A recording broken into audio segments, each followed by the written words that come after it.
ನಿನ್ನೆ ಮಾನ್ಯ ಮುಖ್ಯಮಂತ್ರಿಗಳು ಒಂದು ಸಭೆ ಮಾಡಿದ್ದಾರೆ. ಡೀಟೇಲ್ ಇವತ್ತು ನಾವು ರಾಜ್ಯ ಸರ್ಕಾರ ಕಾಂಗ್ರೆಸ್ ಪಾರ್ಟಿ ಪ್ರಣಾಳಿಕೆಯಲ್ಲಿ 10 ಕೆಜಿ ಅಕ್ಕಿ ಕೊಡ್ತೀವಿ ಅಂತ ಹೇಳಿರೋದನ್ನು ಯಾವ ರೀತಿ ಕೊಡಬೇಕಾಗ್ತದೆ ಅನ್ನೋ ವಿಷಯವನ್ನು ಸುದೀರ್ಘವಾಗಿ ಚರ್ಚೆ ಮಾಡಿದ್ದೇನೆ. ಹಿಂದೆ ಇದ್ದಂಥ ಸರ್ಕಾರ 5 ಕೆಜಿವರೆಗೂ ಕೊಡೋದಕ್ಕೆ ಕಾರ್ಯಕ್ರಮ ರೂಪಿಸ್ಕೊಂಡು ಕೊಡ್ತಾ ಇದ್ದರು. ನಾವೀಗ 10 ಕೆಜಿ ಅಕ್ಕಿ ಕೊಡಬೇಕಂತಂದಾಗ 1ಕ್ಕೆ 2ರಷ್ಟು ಆಗ್ತದೆ.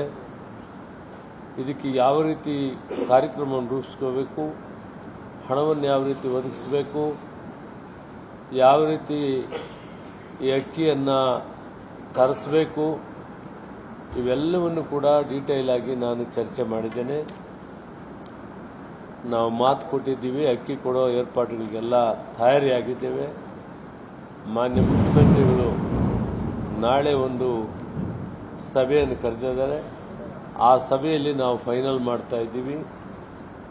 ಅಕ್ಕಿ ಅಂತೂ 10 ಕೆಜಿ ಕೊಡೋದು ಖಚಿತ.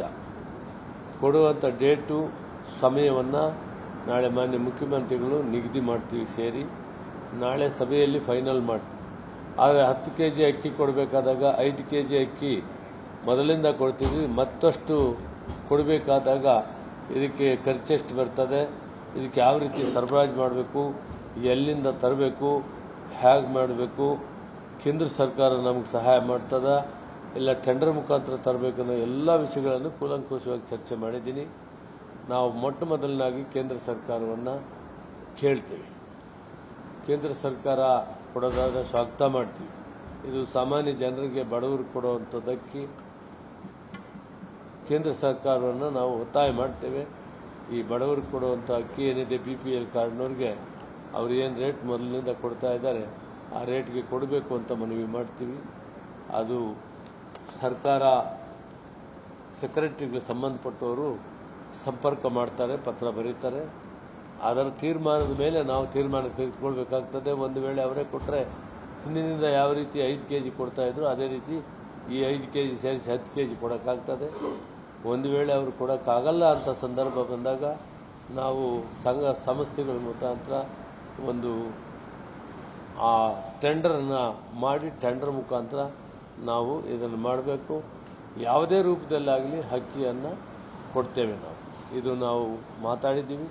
ಹಿಂದೆ ಸಿದ್ದರಾಮಯ್ಯನವರು ಮುಖ್ಯಮಂತ್ರಿ ಮೊದಲಾಗಿದ್ದಂಥ ಕಾಲದಲ್ಲಿ ಕೂಡ ಘೋಷಣೆ ಮಾಡಿ ಮೊದಲನೇ ಕ್ಯಾಬಿನೆಟ್ನಲ್ಲಿ ಅವರು ಪ್ರಮಾಣ ವಚನ ಮಾಡಿದ ತಕ್ಷಣ ಇದನ್ನೇ ಅವರು ತೀರ್ಮಾನ ಮಾಡಿ ಇವತ್ತು ನಾವು ಮೊಟ್ಟ ಮೊದಲ ಕ್ಯಾಬಿನೆಟ್ ಮೀಟಿಂಗಲ್ಲಿ 8 ಜನ ಮತ್ತು 2 ಮುಖ್ಯಮಂತ್ರಿ ಮತ್ತು ಉಪಮುಖ್ಯಮಂತ್ರಿ ಪ್ರಮಾಣ ವಚನ ಸ್ವೀಕಾರ ಮಾಡಿದಂಥ ಆ ದಿನದಂದೇ ಮೀಟಿಂಗನ್ನು ಮಾಡಿ 5 ಗ್ಯಾರಂಟಿಗಳನ್ನು ಏನು ಸರ್ಕಾರ ನಾವು ಕಾಂಗ್ರೆಸ್ ಪಾರ್ಟಿ ಪ್ರಣಾಳಿಕೆಯಲ್ಲಿ ಕೊಟ್ಟಿದ್ದೀವಿ ಆ ಗ್ಯಾರಂಟಿಗಳನ್ನು ಪೂರ್ತಿ ಮಾಡ್ತೀವಿ ಅನ್ನೋದನ್ನು ಕ್ಯಾಬಿನೆಟ್ನಲ್ಲಿ ತೀರ್ಮಾನ ಮಾಡಿದ್ದೀವಿ.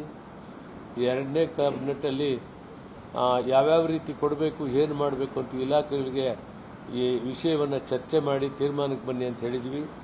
ಈಗ ನಾಳೆ ತೀರ್ಮಾನ ಮಾಡಿಕೊಂಡು ನೆಕ್ಸ್ಟ್ ಕ್ಯಾಬಿನೆಟ್ ಮೀಟಿಂಗಲ್ಲಿ ಅಕ್ಕಿಯನ್ನು ವಿತರಣೆ ಮಾಡೋ ವಿಧಿವಿಧಾನಗಳು ಮತ್ತು ಯಾವ ಡೇಟ್ನಿಂದ ಮಾಡ್ತೀವಿ ಅನ್ನೋದನ್ನು ನಾವು ತಮಗೆ ತಿಳಿಸಿಕೊಡ್ತೀವಿ. ನಾವು ಸಾರ್ವಜನಿಕರಿಗೆ ಬಿಲೋ ಪಾವರ್ಟಿ ಲೈನ್ ಇರೋರಿಗೆ ಕೇಳುವಂಥದ್ದಿದೆ.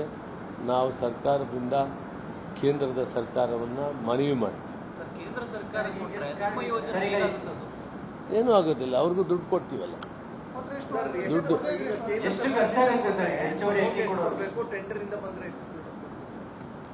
ಪ್ರತಿ ಕೆಜಿಗೂ 34 ರೂಪಾಯಿಯಂತೆ ಹಿಂದೆ ಸಪ್ಲೈ ಮಾಡ್ತಾ ಇದ್ದಾರೆ. ಫುಡ್ ಕಾರ್ಪೊರೇಷನ್ ಆಫ್ ಇಂಡಿಯಾ ಅವರು ಇಲ್ಲಿವರೆಗೂ ಕೊಟ್ಟಿರೋದು ನಮಗೆ 34 ರೂಪಾಯಿಯಂತೆ ನಮಗೆ ಸಪ್ಲೈ ಮಾಡಿದ್ದಾರೆ. ಮತ್ತು ಟ್ರಾನ್ಸ್ಪೋರ್ಟೇಷನು 2.70 ಪೈಸೆ ಬೀಳ್ತದೆ, ಅದು ರಾಜ್ಯ ಸರ್ಕಾರ ಭರಿಸ್ತದೆ. ಅದರಲ್ಲಿ ಕೇವಲ ಸ್ವಲ್ಪ ಒಂದು 70 ಪೈಸೆ ಮಾತ್ರ ಅವರು ಕೊಡ್ತಾರೆ. ಇವತ್ತು ನಾಳೆ ಬೇಕಾಗಿರೋದು ಅಷ್ಟೇ ಬೇಕಾಗ್ತದೆ, ಅಷ್ಟೇ ಪ್ರಮಾಣದಲ್ಲಿ ಬೇಕಾಗ್ತದೆ. ನಾಳೆ ನಿಮಗೆ ಕರೆಕ್ಟಾಗಿ ಉತ್ತರ ಹೇಳ್ತೀನಿ. ನಾನು ಸ್ಟಡಿ ಮಾಡಿದ್ದೀನಿ ಏನು ಅಕ್ಕಿ ಎಷ್ಟು ಬೇಕಾಗ್ತದೆ, ಯಾವ ಡೇಟ್ನಲ್ಲಿ ಕೊಡ್ತೀವಿ ಅನ್ನೋದು ಮಾನ್ಯ ಮುಖ್ಯಮಂತ್ರಿಗಳು ತೀರ್ಮಾನ ಮಾಡಬೇಕು. ನಾಳೆ ಅದಕ್ಕೆ ಸಂಬಂಧಪಟ್ಟ ಸಭೆ ಕರೆದಿದ್ದೀವಿ. FCIನಿಂದ ನಮಗೆ 34 ರೂಪಾಯಿ ರೇಟಲ್ಲಿ 5 ಕೆಜಿ ಏನು ಇಲ್ಲಿವರೆಗೂ ಕೊಡ್ತಾ ಇದ್ದೀವಿ ಅದನ್ನು ಕೊಟ್ಟಿದ್ದಾರೆ. ಈಗ ನಮ್ಮ ಸರ್ಕಾರ 10 ಕೆಜಿ ಕೊಡಬೇಕು ಅಂತ ಏನು ನಿರ್ಣಯ ಮಾಡಿದ್ದೀವಿ, ಅದಕ್ಕೆ ಅಷ್ಟೇ ಡಬಲ್ ಖರ್ಚಾಗ್ತದೆ. ಆದರೂ 34 ರೂಪಾಯಿ ರೇಟ್ನಲ್ಲಿ ನಮಗೆ ಉಳಿದ 5 ಕೆಜಿ ಅಂತ ಬೇಕಾಗಿರುವಂಥ ಎಲ್ಲ ಅಕ್ಕಿಯನ್ನು ನಮಗೆ ಕೊಡಿ ಅಂತ ಹೇಳಿಬಿಟ್ಟು ಇದು BPL ಕಾರ್ಡ್ ಕೊಡೋದ್ರಿಂದ ಕೇಂದ್ರ ಸರ್ಕಾರವನ್ನು FCI ಡಿಪಾರ್ಟ್ಮೆಂಟ್ನ ಮನವಿ ಮಾಡ್ತೀವಿ. ಒಂದು ವೇಳೆ ಪೂರ್ತಿ ಕೇಳ್ತೀನಿ, ಅವರು ಪೂರ್ತಿ ಕೊಡೋದಾದರೆ ಸ್ವಗ್ತ ಮಾಡ್ತೀವಿ, ಇಲ್ಲಾಂದ್ರೂ ನಾವು ಮಾತು ಕೊಟ್ಟಿದ್ದೀವಿ, ಟೆಂಡರ್ ಆದರೂ ಮಾಡಿ ಅಕ್ಕಿಯನ್ನು ಜನರಿಗೆ ಕೊಡೋ ಮಾತು ಕೊಟ್ಟಿದ್ದೀವಿ, ಕೊಡ್ತೇವೆ. ಟೋಟಲ್ 10 ಕೆಜಿ ಅಕ್ಕಿ ಕೊಡ್ತೀವಿ ಅಂದರೆ ಅದು ಕೇಂದ್ರ ಸರ್ಕಾರ ಆಗ್ಬೋದು, ರಾಜ್ಯ ಸರ್ಕಾರ ಆಗ್ಬೋದು, ಇದನ್ನು ಅರ್ಥ ಮಾಡ್ಕೋಬೇಕು. ನಾವು ಟೋಟಲ್ 10 ಕೆಜಿ ಕೊಡ್ತೀವಿ. ರಾಜ್ಯ ಸರ್ಕಾರ 10 ಕೆಜಿ, ಕೇಂದ್ರ ಸರ್ಕಾರ ಈಗ ಹಾಲಿ ಕೊಡ್ತಾ ಇದೆ 5 ಕೆಜಿ, ಇನ್ನು 5 ಕೆಜಿ ನಾವು ಆ್ಯಡ್ ಮಾಡ್ತೀವಿ.